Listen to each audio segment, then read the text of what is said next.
La plupart des combattants que tu vois capturés dans cette guerre en RDC ne sont pas des soldats.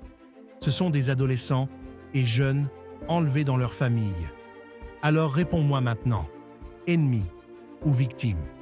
Parce que ce que tu vas entendre risque de te faire changer d'avis. Ils ne sont pas nés soldats. Un jour, tout bascule. Un village attaqué, la peur, et plus aucun choix. Arrachés à leur famille, manipulés par la propagande du M23. Ils apprennent à tirer, avant même de comprendre pourquoi ils se battent. Sois honnête, à leur place, tu aurais fait quoi? Aujourd'hui, dans l'est de la République démocratique du Congo, plusieurs centaines de combattants sont capturés ou se rendent en une seule journée. Mais derrière ces chiffres, ce ne sont pas que des combattants, ce sont des vies, des trajectoires brisées. Sur le terrain, les FARDC avancent, des positions reprises, des leaders neutralisés, le M23 est sous pression. Mais la vraie guerre ne se joue pas seulement avec des armes, elle se joue dans les esprits. Chaque communiqué devient une arme.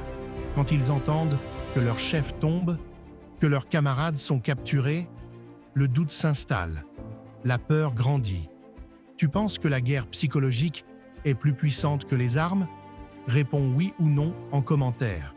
Certains fuient, certains désertent, certains déposent les armes. Le nombre de ceux qui se rendent augmente, pas seulement à cause des combats, mais aussi à cause de l'information. Mais après, que deviennent ces jeunes?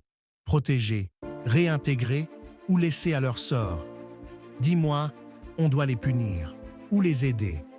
Parce que gagner une guerre, ce n'est pas seulement neutraliser un ennemi, c'est aussi sauver des vies, reconstruire des destins.